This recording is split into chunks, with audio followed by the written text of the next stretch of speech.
Monday. It's 8 p.m. It's the Monday assessment.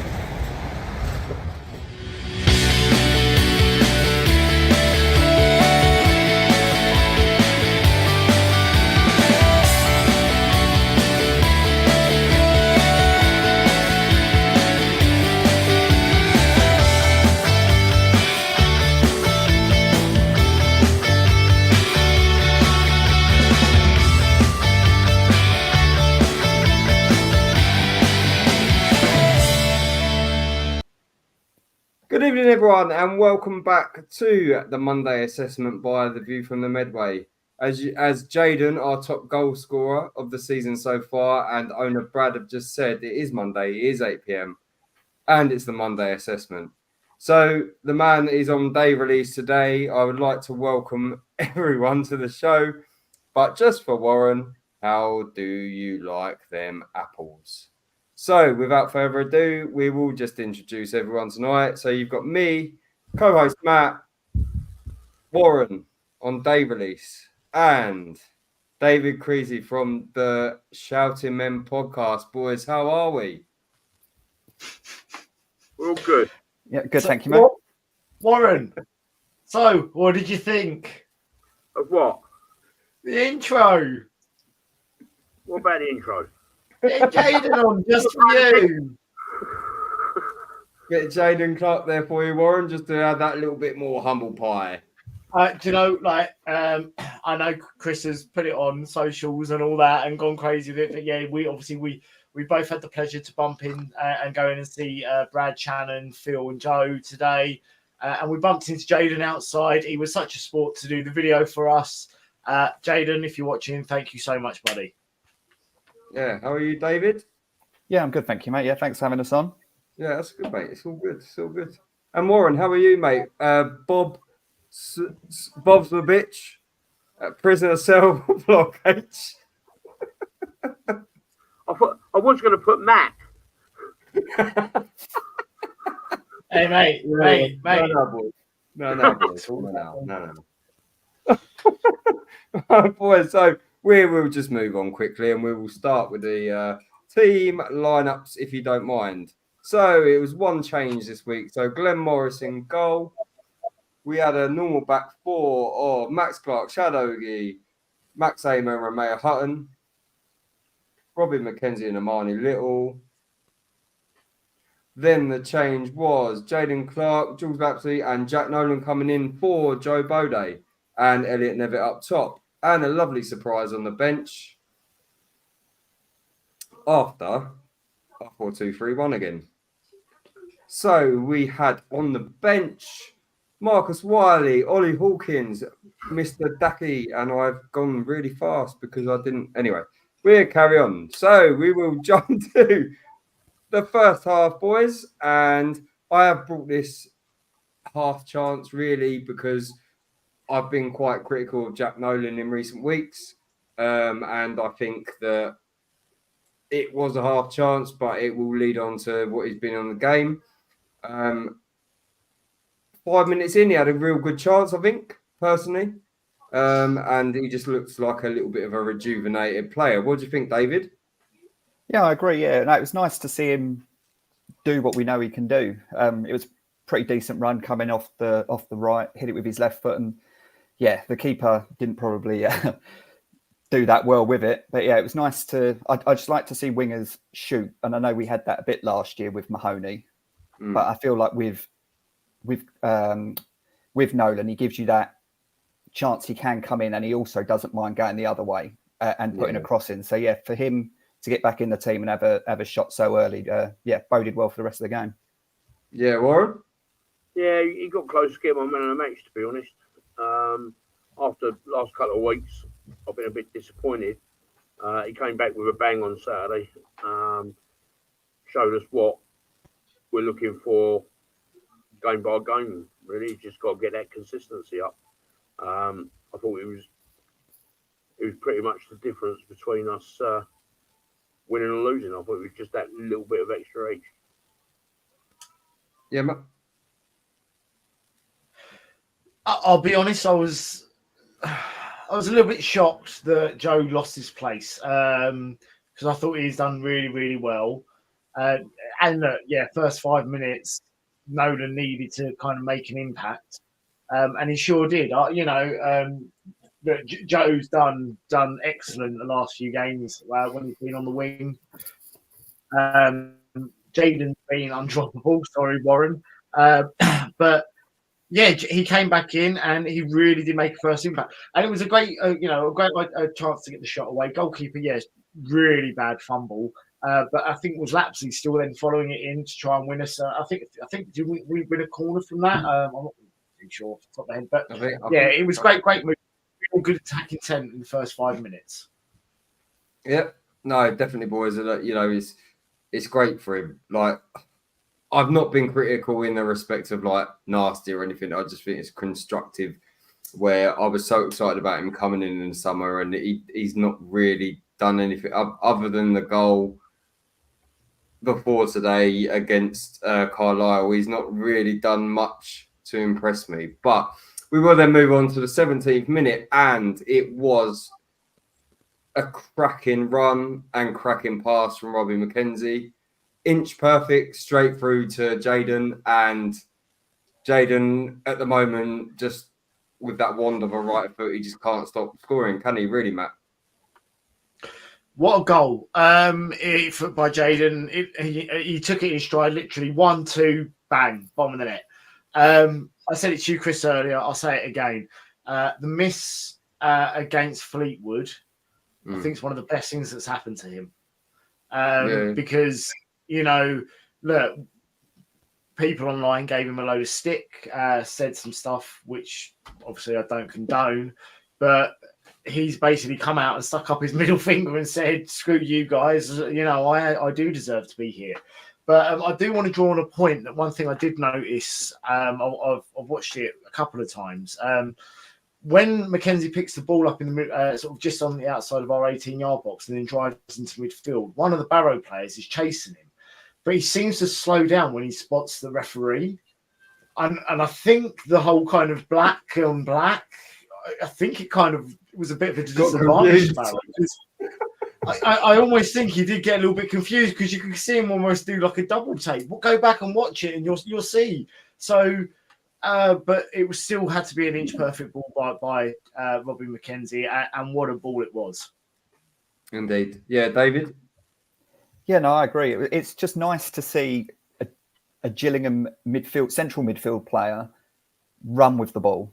It's a breath of fresh air. And I think that's the one difference that McKenzie's got over Coleman, because at some point Bonner's going to have a problem.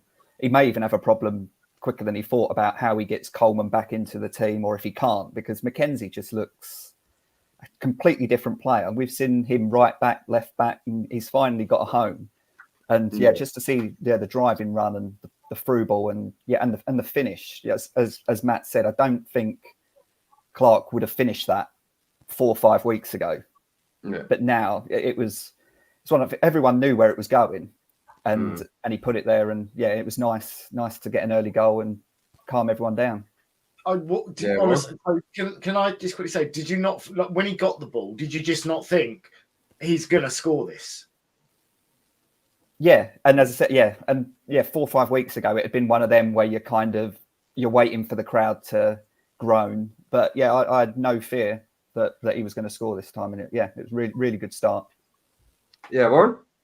Well, I'll take you back to 2 weeks ago on this show, and I said that Jaden Clark, right, about him playing down the middle. Okay, now that ball from McKenzie was in between the fullback and the centre half, and Jaden latched onto it, and he was forward thinking. He didn't have to think about it, and that is his prime position to me when he's having to move. He makes good runs, right, in the forward areas. I have no doubt about that. My issue with Jaden is that sometimes when he gets the ball out wide, he chooses an easier option by passing it back or sideways than he does by taking on a man. But I also say that, as I said 2 weeks ago, playing down the middle where he's just making those runs in behind, I think he would thrive. I still think he could be a 20-goal centre forward because he does make intelligent runs. When he's not having to think about it, he's brilliant. I just think that when he does have to think about it, he struggles. Yeah. Yeah, I mean, I think for the whole game, and obviously the game against Tranmere as well, like he kind of would come into his own where he did really like try and take his players on. I think, like as Matt said, and he's alluded to about the Fleetwood chance, and then the shit that he was getting after it. I think personally it's spurred him on to be better, and you know, a confident Jaden Clark for me can play in this league. So we will move on. Hang on. Joe Comper, if you're watching, remember £1 million. £1 million player. Oh. Right, boys, we move on to the 33rd minute, and Garner's he hits the side net, and it was a half chance, but I think it was the first real and probably only real chance, apart from the one in the second half, that Barrow actually put us under any kind of pressure, really. My heart was in my mouth a little bit. I don't know if you guys have really seen it back or have watched that chance, but for me, it was quite an important one to bring up because there's not many real Barrow chances. So we go with Warren. Right, so I went to Barrow away last season, and I honestly thought that resembled Gillingham's performance at Barrow last season at the end of the season. I thought it was a mirror image. Huffed and puffed, didn't really create much. When they did create, it wasn't real, what I call real chance. Conviction, yeah. I just felt that we controlled the game. We didn't have to get out of second gear. Saved us out for tomorrow night. Yes, Barrow's got injuries, and it probably unsettles their side with the injuries that they've got rather than us, because I believe we've got a stronger squad. Yeah. But with the guy on the side there, I just think that we just fell asleep a little bit, and it's probably the only time in the game that we did.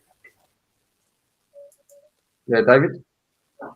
Yeah, I actually think this chance was better than they made out, because from where I sat, he was through. And did it look like he tried to get close to goal? He kind of just ran in a straight line. And when he did turn, he kind of left himself no option but to go for where he went to. And because he was up, I think he was with Max. And probably if you're a centre forward, aim is going to be the one you want to be left with if you've got a little bit of pace. And it just, when Garner went through, it just looked like he never even tried to get towards the goal. He just, literally ran in a straight line. And it was bizarre. Yeah, Matt? Do you know what? I'm going to say my piece now, get it over and done with, about Stephen Clemence. That was a Stephen Clemence performance away from home, from a team of how he wants his players to play.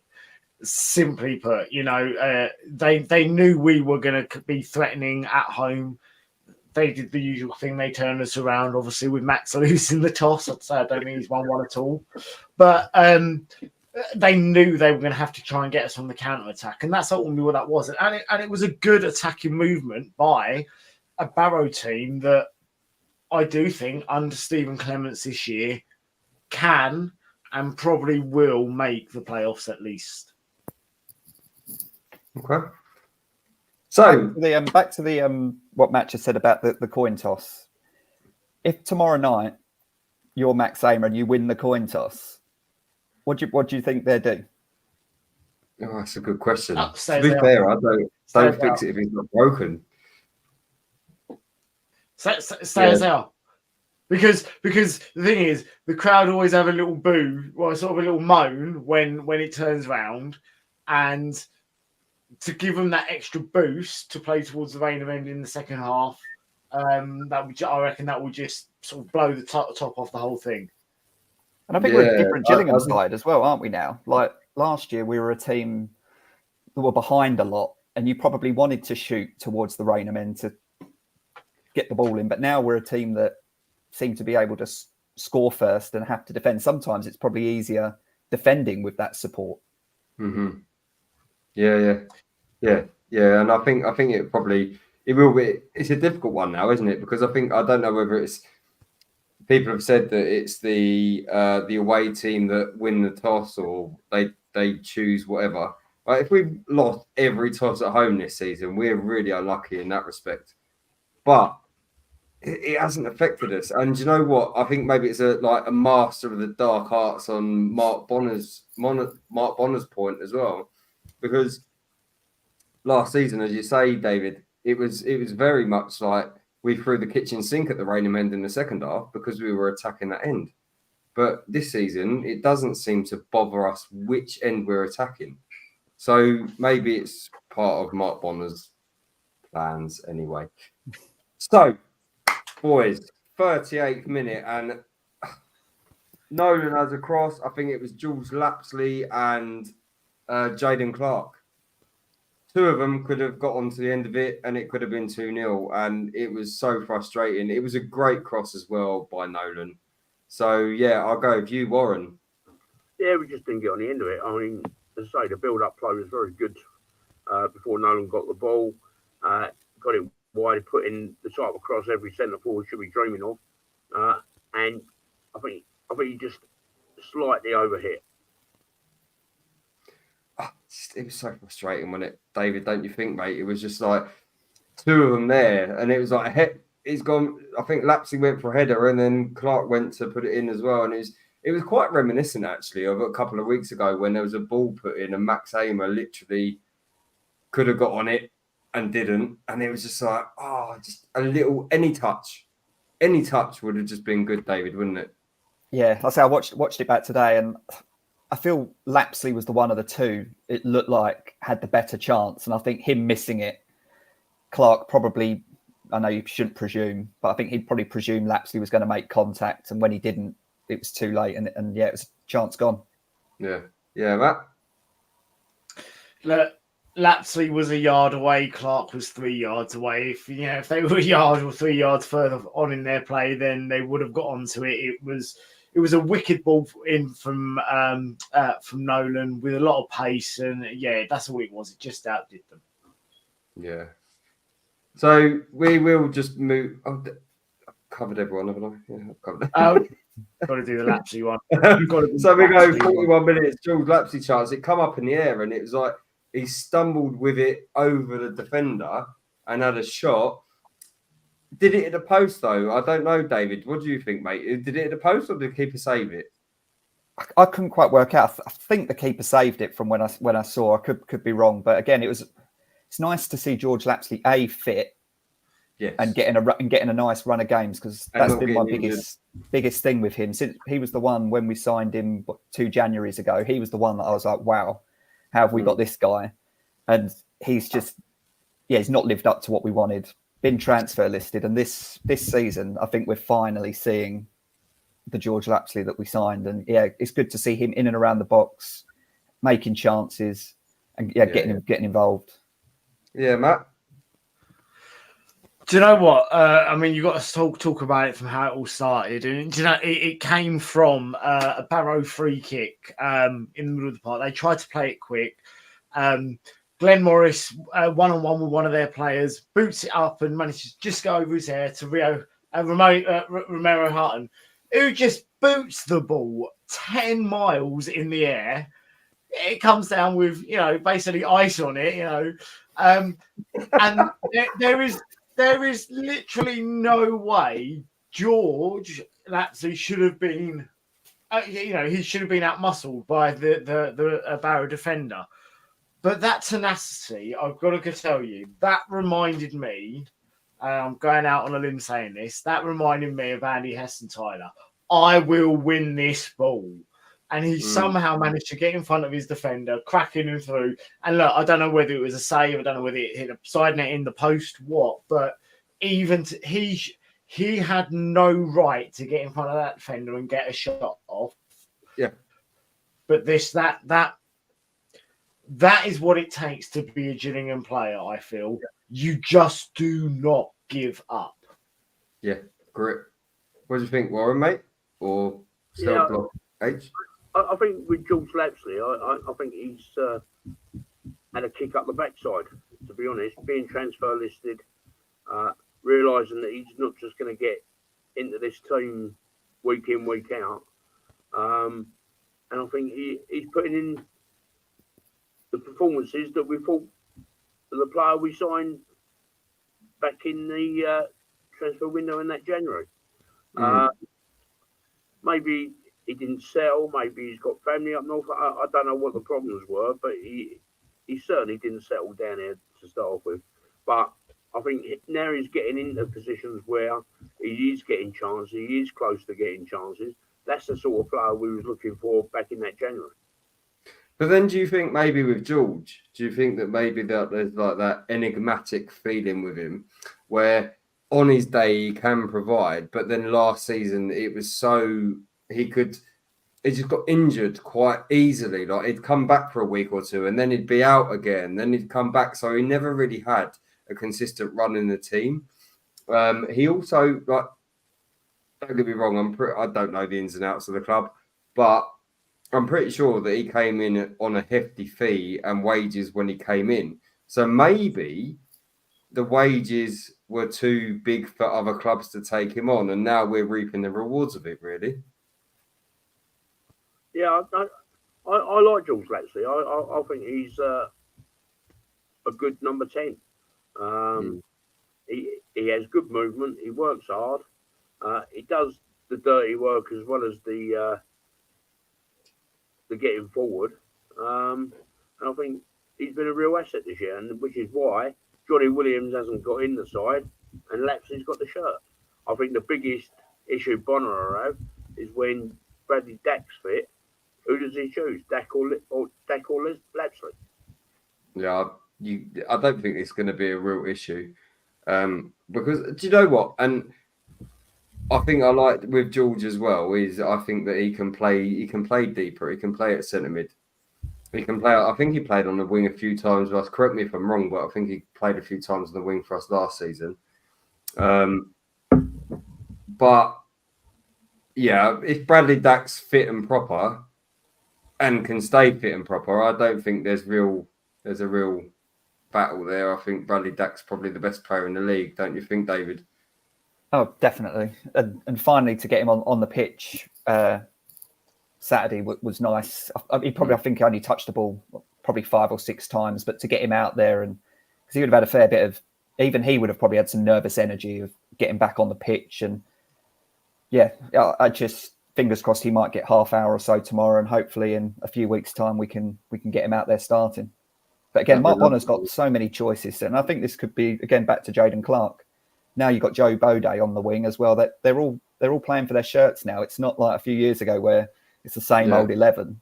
I don't correct me if I'm wrong. I don't know if Bonner's played the same 11 yet. I don't think he has. No, he hasn't. No. So I said, you could very well see Baudet come in tomorrow.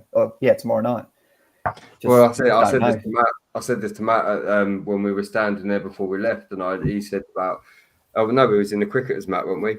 And you said about Joe Baudet playing, and I was like, well, maybe it's just saving him for tomorrow, because obviously it's a different type of challenge, isn't it? Like with different type of players that we're going to be playing against. So yeah, I think that will work better if we're resting him for this week, and then on tomorrow night we're going to bring him back in again. Well, no, I've used this metaphor before. Football games are a bit like a boxing match. You know, you have to take them round by round. You have to plan pace out. You sort of have a strategy.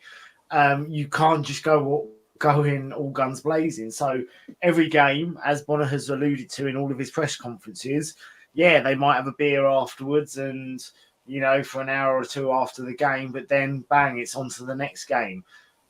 He'll have a plan. Those plan will involve the players in his squad. If he feels that he needs to mix it up, he will do that.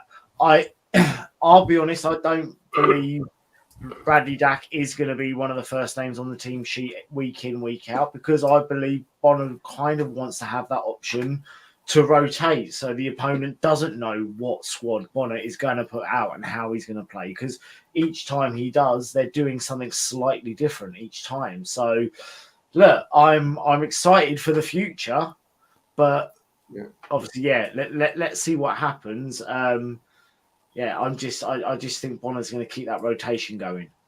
Yeah, I feel like Gills Gregor's just alluded to that as well, like quality and competition in most positions. When was the last time we had that?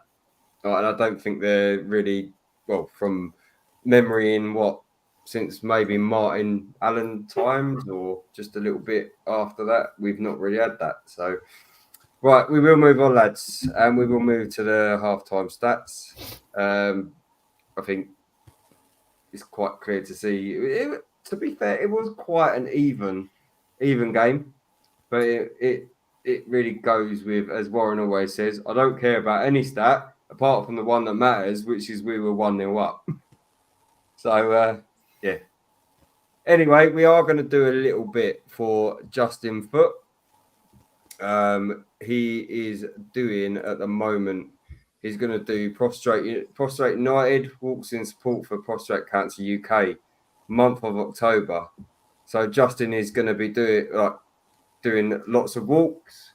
He'll be looping in Rainham, Iwade, Gillingham, Dartford, and Liverpool. I think he messaged me and said that he will be doing it from the new. Sorry, Justin. I will just get this up on my phone so I can be factually correct.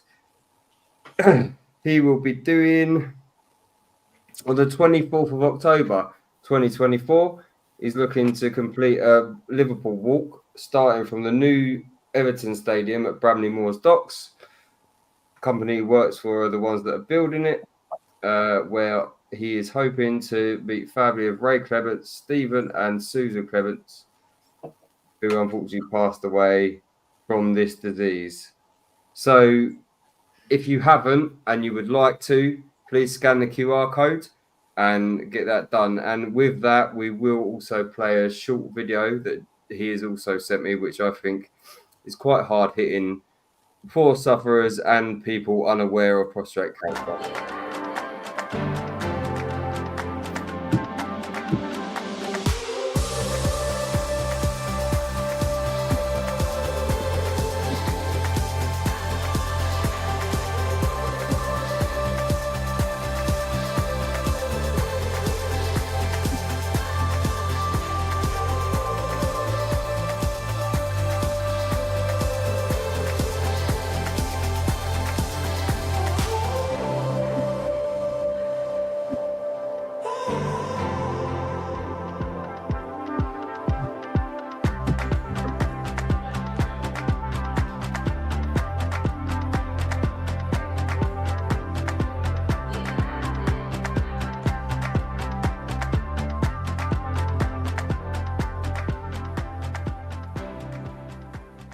So yeah, if anyone wants to donate to Justin, again, please scan the QR code and support him on his journey.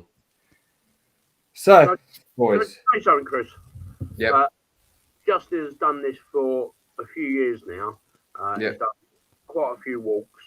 I think one year he walked from Gillingham to Charlton before a midweek game. He works tirelessly. He's doing it under the banner of Gillingham Football Club this year. Not that the football club has anything to do with it, but he's doing it under the banner so that the money raised from prostate cancer or his walks will be like in a division for how much raised for each club. So Gillingham fans, get behind Justin, and I wish him well in a month of pain. Yeah, it's absolutely brilliant. You got David or Matt? Anything to say on that? I've had family who have had issues with this. I fully back it, Justin, and you've got my full support, buddy. And I'll do what I can. Yeah, I echo what Matt said. It's a really good cause, and obviously one of the biggest killers in men, if not the biggest killer in men. So really good cause. Good luck. It's one in as it says, it's like one in 8 men will be diagnosed with prostate cancer in their life, and they're 1 in 4 in black men. So yeah, it's quite a nasty one. Yeah. I mean, I've got the badge. I haven't got it on me tonight. I was going to wear it, but I couldn't find it. So sorry, Justin.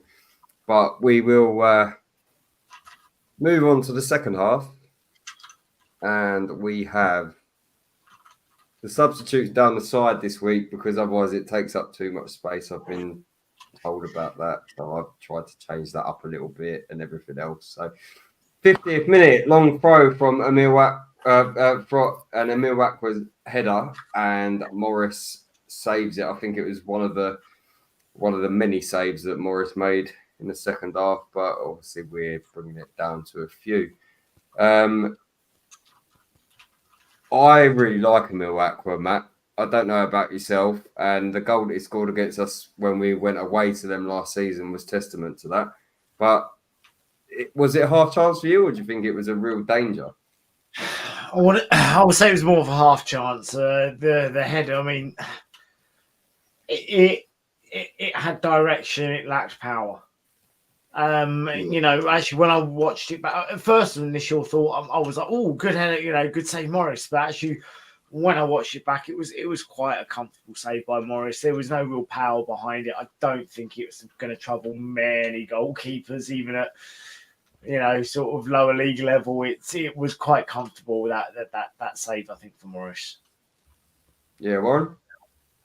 Yeah, I just thought it was a comfortable save for Morris. I wasn't worried. It didn't look that threatening to me. But I do allude to the fact that I think Hank was a pretty decent player for the level. And I think Barrow's got some good players. Fortunately for us, they had a few out on Saturday. But as I say, I thought that it was just a routine save for Morris, to be honest. Yeah, David. Yeah, I echo what they both said. Yeah, I just felt like we started the second half quite slow, yeah, it was an easy save. But sometimes I feel like we're starting slowly against really good sides could cause you problems down the line. But yeah, Morris will be saving that 10 times out of 10. Yeah, I do feel they came out of the blocks a bit fighting, but there was no palpable efforts really were there that really gave us too much of a problem. I would like to also point out, I think it was the second half, it might have been the first, where there was Stephen Clemence had a bit of an altercation with the fans. I was sat just to it was off to my left. And yeah, someone said something and he's pointed and gone like this to someone. I spent most of the game going, Stephen, get in your box, mate. Get in your box. Because he kept wandering outside of his technical area. Don't think he heard me, but he definitely did point at someone and it wasn't in his on his bench. So it's kind of interesting. So if you are that person that he pointed at, get in touch with us because I'd love to know what you said for it to get him so triggered. So anyway, talking about Glenn Morris, we will move on to the 54th minute and Campbell's shot. And do you know what? I've seen some amazing things on social media the last couple of days. One of which was a picture of Gandalf. I think if you're on the Facebook group, you probably have seen it anyway. From I think it was a guy called Craig. He's literally got a picture, a video of Gandalf going, "You shall not pass," and instead of it being Gandalf, it's Glendolf. And I thought it was absolutely brilliant.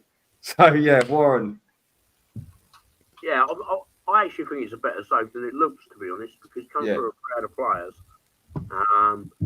he must have been partially sighted at the start, and he's got down very quickly.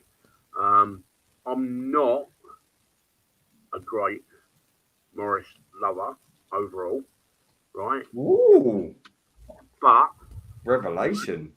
I didn't think when he came in last year, he did all right for the first few games, and then his form tailed off. Harrogate being the last game, where I didn't think he had a very good game at all. But I actually think that again this year. He's come back. He's playing in some big games, Notts County, Barrow, sadly. I think his experience has been invaluable. As I say, I think he's a good backup keeper. He's coming towards the end of his career, as we all know. But that save, I thought, was excellent. Yeah, David? Yeah, I agree. Much better save than, well, much more difficult save, I should say, than the one we discussed before. But yeah, no, I'm shocked here. I'm a big Morris fan. I think he's very reliable. I do agree with what Warren said last year, though, that I do think he deserved to stay in after the Wrexham game, but I think they kept him in too long once Turner was back fit. But yeah, a really good save, and yeah, I'm happy that he's playing well at the moment. Long may it continue. Matthew. Yeah, well, we've got to remember it did come from a mistake of our own making the shot. It was Armani Little in the middle of the park for some reason, flicking the ball over his head towards our own goal, which gave the ball to one of their Barrow players who got the ball down the wing. Look, I said it last week. We've got players who are willing to dive in front of the ball. 3 of our defenders, I think it was, all dived in front of the ball to try and block it. But ultimately, we still needed Big Cat in goal, who, at the ripe old age of 40, putting me to shame, is still athletically fit and making a living as Gillingham's current number 1. And I'll be honest, yeah, I agree. Last year, I think we needed Jake Turner back. But at the moment, the Cat is undroppable. And I think even when Jake Turner comes back, it will take a miracle for... Well, I say a miracle. We'd need to get hammered, I think, for Glenn to be dropped right now, because he looks so comfortable at the back and he commands that defence so well. It was a cracking save. Long may the Cat reign. It's quite interesting as well with that defence at the moment, because you have to think that we've got Connor Masterson coming to come back as well. I don't think that Shad or Max are droppable at the moment. Personally, David, what do you think, mate? I agree. I had this long conversation with my dad regarding this situation. I think if you ask many Gills fans, I think would love to see Masterson and Ogie, because they've got value, they're young, and they're the future. But I'm a big Aimer fan. I know he is another one that splits opinion. But I just think, yeah, it didn't work. Was it last year? It was last year, wasn't it? We started with these two and it didn't seem to work. But I think now they've had a really good run together. It seems to be working. I think Masterson's going to be another one that's going to have to fight to get back in. I think we have to come to terms with Ogie's got, well, he definitely gets my heart rate going whenever he's defending. You don't really know what he's going to do. But yeah, I think at the moment, they're the two with the shirt. And Masterson's got to get it back. Yeah, Warren? Yeah, so I'll go on to that, David. What you just said about Amar and Ogie starting last year. I thought that the first 4 games, Ogie and Amar started, and we kept 4 clean sheets. And then Masterson came back in. I think Shad made a mistake in one game. And after that, I'm not sure whether it was Grimsby away, but then he was dropped and Masterson was brought back in. And I think we struggled a little bit after that for a few games. Don't get me wrong, I thought Masterson was excellent definitely from January onwards. But I think at the start of the season, I think Harris made a mistake by bringing Masterson in and dropping Shad after the first 4 games where we looked so defensively tight. And that's again this season. We look so good defensively at the moment. Yeah, it's gonna be a difficult one, isn't it? It's gonna be a difficult one as well, where you think you've still got Masterson to come back in that defence. You've also then think, who do you play? Like Amer's a captain. For me, it would be Amer and then one of them two, because I think that Masterson and OG, they like to do the same kind of things. Whereas you've then got that holding stalwart in Amer. Um, Do you think I've we never run the been risk, Mac- though? Do we Sorry, think we Dave? run the risk of playing Aimer +1? That I don't know what the contracts are, but I would think Masterson, Ogie, or at least one of them is going to be out of contract. And you do run the risk if they're not playing at their age that they could go. Yeah. But you can't drop Aimer. It's difficult, isn't it, when you've got over It 400 appearances for the club? And you know what? Right, I'm not the biggest Aimer fan. I've spoken to many people, and I haven't been the biggest Aimer fan. But this season, he's just I can't drop him. You don't have to be a player's biggest fan to then not drop them. Do you know what I mean? Like, if they're playing football and they're playing football well, I think that you can't drop them. And to come back in at this stage of the season when we're playing so well defensively, Matt, what do you think, mate? I don't think you can really drop either of the two that are there. Well, look, I had a chat with one of my mates the other day about this, and it came back with, if we were to do it, how would we do it? And the only way we thought going forward was if we were to play something like a 3-4-2-1.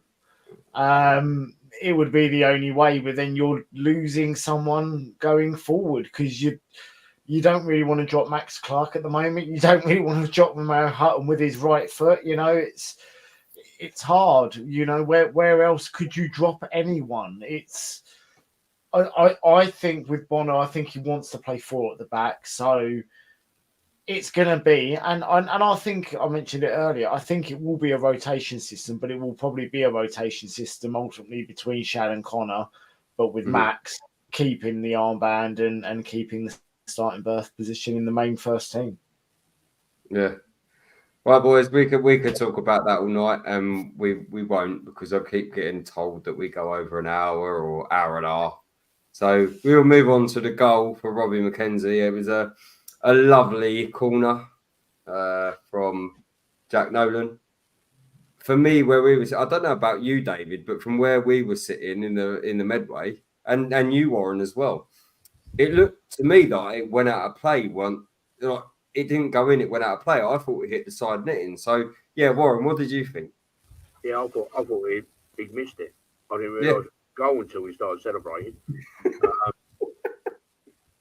I thought he'd put it in the side netting. But what I was pleased with was that Mackenzie's goals so far have been at corners where he's peeled off and got round at the back stick, have been from the other side of the pitch.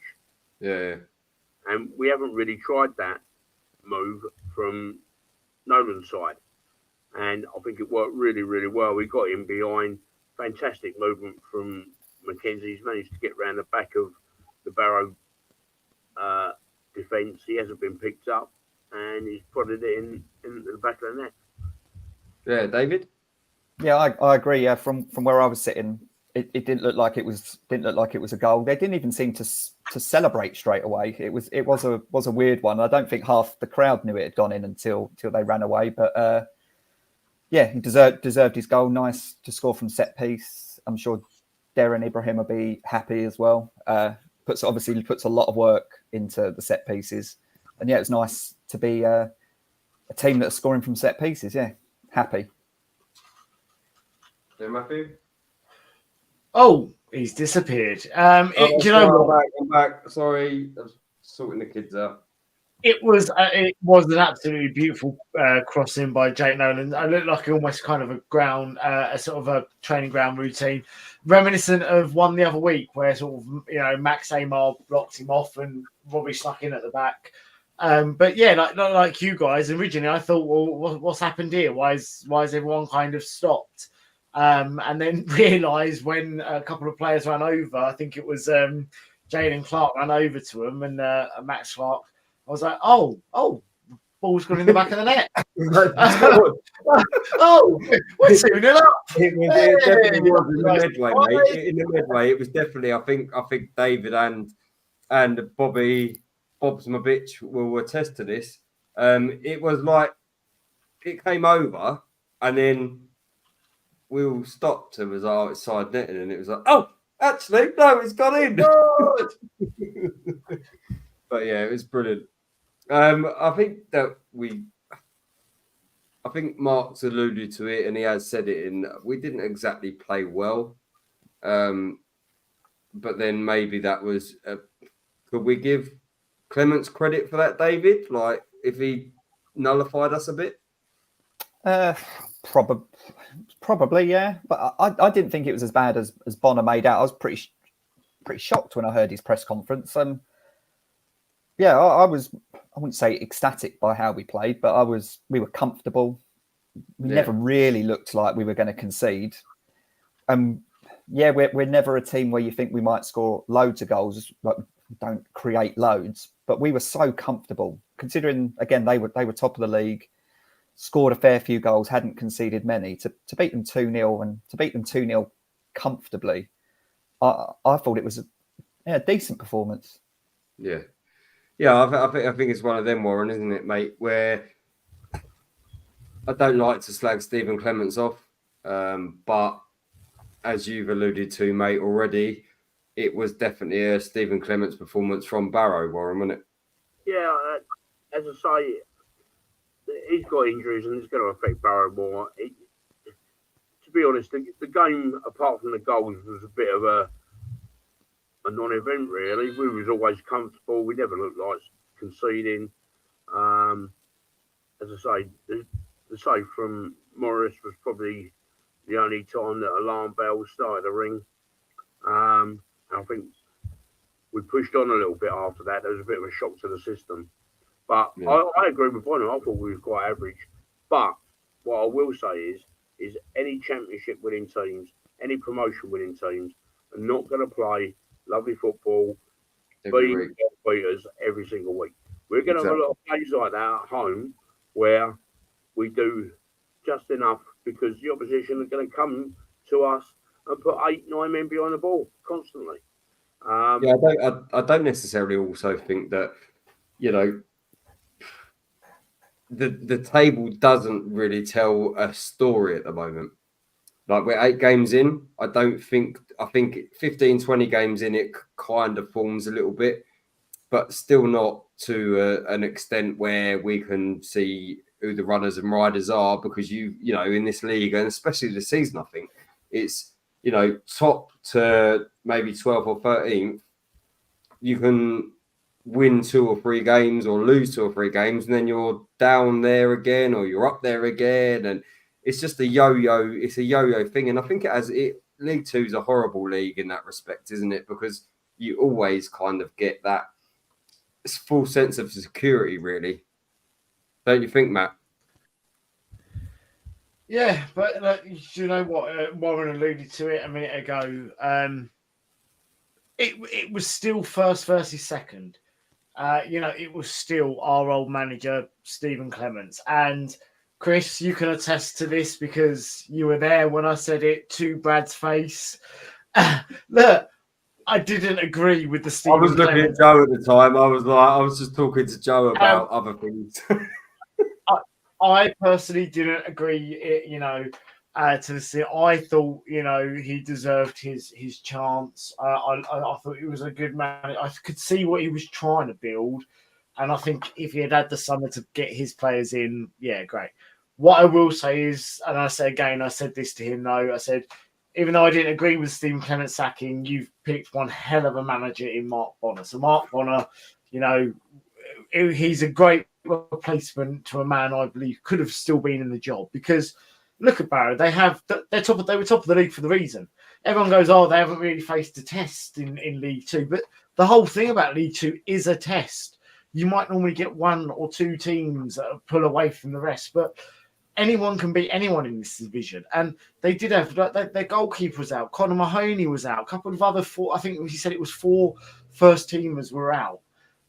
He did set his team up to nullify us. And ultimately, I get why Bonner said what he said, because they did that. Mm.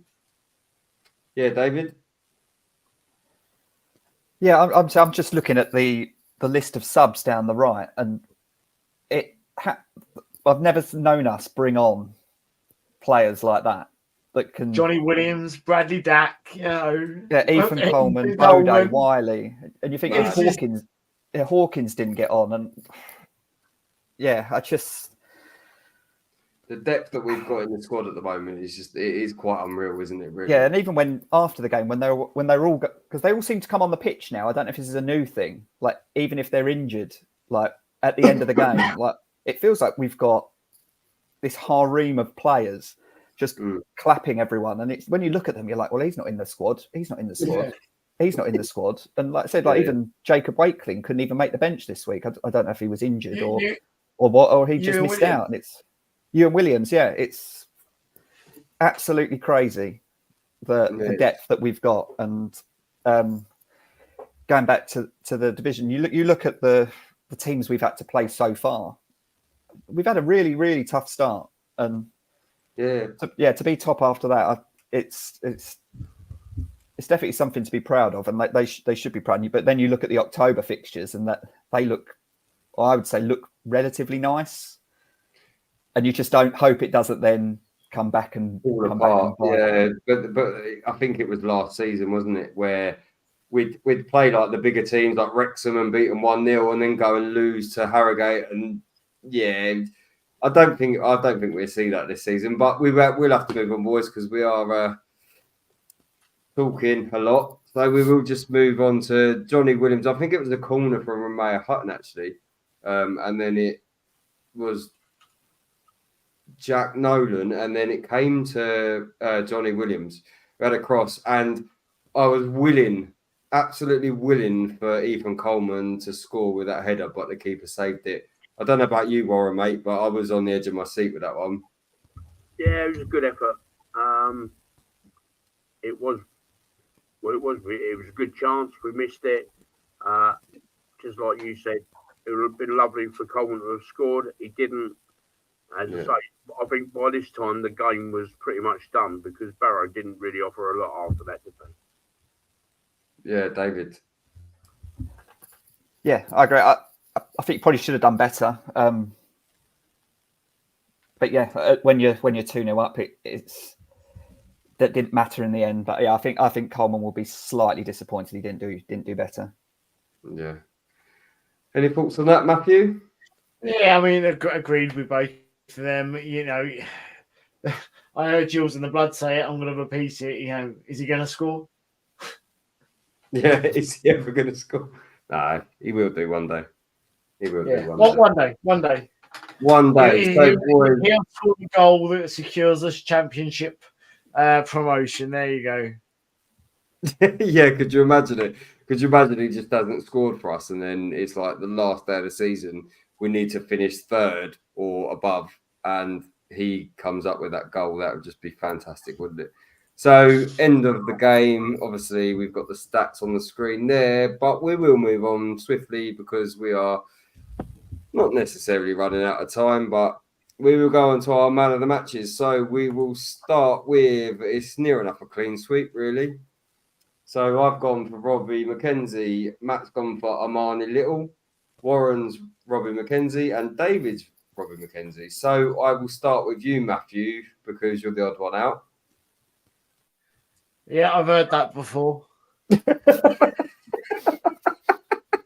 Oh, sorry, do you mean in? Yeah, sorry, yeah, hold on. So, really what I'm trying to say is, look, pretty much, for me, Robbie McKenzie, I know would have been the obvious choice for most people because, look, he scored, he assisted, he did do what Robbie McKenzie does. But Armani Little really drove the show for me. Even off the ball, you know, he did make that silly little mistake where he flipped the ball back, as I said. But apart from that, you know, you could see him telling himself off, which was great and very great choice by Mark Bonner to have as vice captain, I think, in the team. But for me, you know, you look at his heat map, he was quite literally everywhere over the pitch. He really did control the centre of the park for me. And yeah, that's why I went with him over McKenzie, although McKenzie did have a fabulous game with his goal and assist. Yeah, so we'll go with David as well, mate. I think me, you and Warren are probably going to be under the same impression and same thing. But we'll go with you, David, on why you picked Robbie, really. I just think, a goal and assist, general work rate, and almost just making himself undroppable. I just think he's been so consistent. Makes you wonder why he's not had a proper long run in the central midfield role before this season. I know he's done it a couple of times, but it just seems to be that he's made for that role, and I just thought he was brilliant. Yeah, Warren? Yeah, I thought there's 3 players that would stand out. I thought Nolan, Little, McKenzie were the 3 standout players from Saturday's game. McKenzie got it because of his goal and assist. But I always like to look at players that I see improving week on week. And I think that Robbie McKenzie showed what a really good footballer he is. Yeah, mate, no. I think for me, it was more a case of like I said about it when he was the view and focus when I gave Sutton on. I said he's always like a jack of all trades, master of none. But he really seems to be bringing that master of being in the central midfield position rather than being at right back or centre back. So, and again, a goal and an assist, you can't really say much else to that. But for me, he's Swiss Army man. He's a Swiss Army man, but he's really making that central midfield position his own. And like I said earlier when we were standing in the club shop, I was just like, it's really nice this season that every game so far, there could have been like 3 or 4 man of the matches for me. It's not just about one person. And like last week, I alluded to it when I said the whole team, because I couldn't really pick anyone. And last season, we didn't get that. We could probably just pull at strings and get, I suppose he was better than the rest.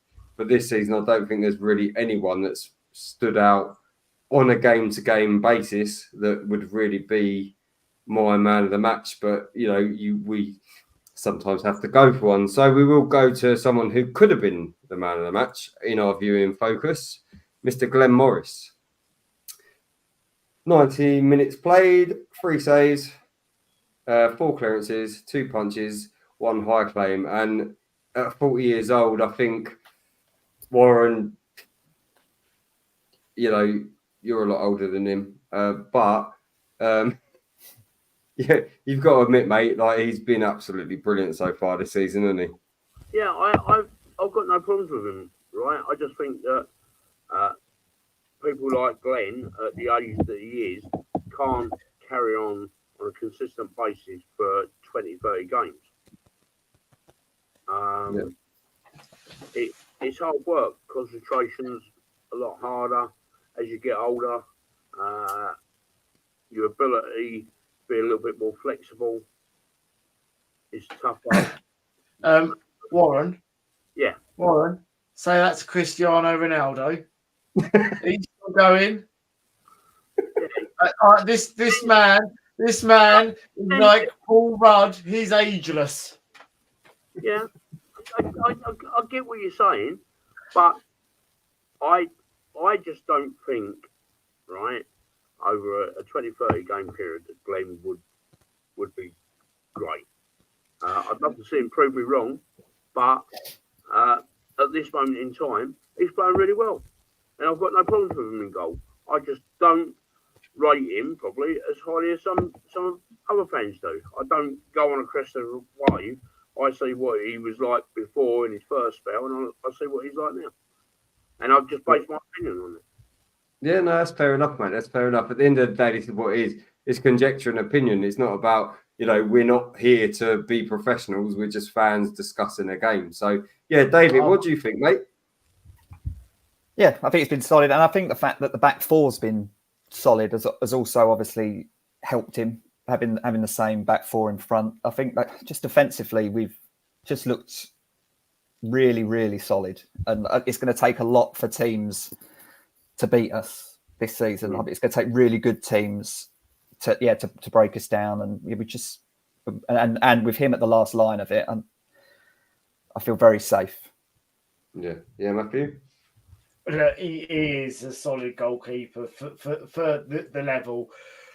Warren, all joking aside, all joking aside, I do get what you mean. It is an intense sport, and I generally do think if Jake is 100% fit, Jake is our number one goalkeeper. But Glenn is such a great understudy to have. And he could probably go on for another couple of years if he really wanted to.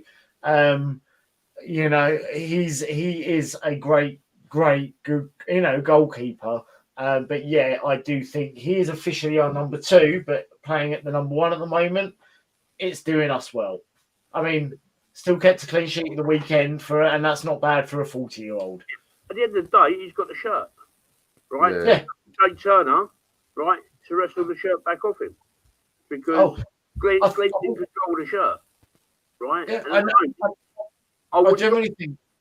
So go on. I wouldn't drop him, right? I just think that after seeing the 5-1 at Harrogate last year, and if any of you was there at Harrogate, it wasn't great. But then I think that was a full team capitulation. I don't necessarily think that was the goalkeeper.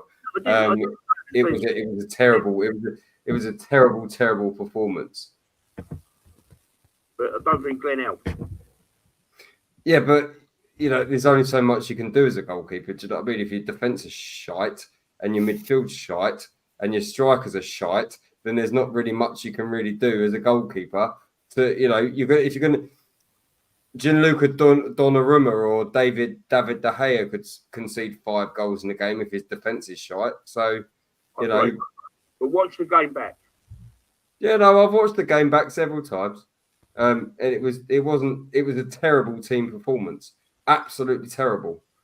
But anyway, we are now under a new era. So, boys, we will just move on from the viewing focus and we will talk about what is coming up this coming few months. So we've got Steve Lovell on Sunday the 20th of October at 8 p.m. We've then got Vince Bartram in November, dates to be confirmed. And as our Christmas special, we have the controversial figure of Mark Halsey on Tuesday the 17th of December at 8 p.m. So I really hope that everybody likes and enjoys those ones. And then we're more to come in January. So, boys, I think that's quite a good lineup. Brilliant lineup. Honestly, I am so looking forward to the Mark Halsey interview. Look, we're not just going to talk about the Man City game. He's had an incredible career. But trust me, you can guarantee the first question I will ask him will be, so, 5 minutes, eh? Yeah. The second question will be, what team do you support? Same hotel? Question mark? Okay. All joking aside, he's a brilliant character. I've seen a few things he's done before. He's a brilliant character. You'll all love him, and it's going to be a good learning curve, I think, for a lot of them. But the Steve Lovell one, I think, is going to be brilliant as well. A lot of insight from somebody who can go down as one of the genuine great players. Yes. So anyway, we will move on, and we are literally at the end of the show now, guys. So if you do have any, right? So Steve's put Warren for goalie. Okay. Glenn is the cat. Warren for keeper tomorrow night. Yeah, there go Warren. Steve. Trevor McDonald for goalkeeper. I mean.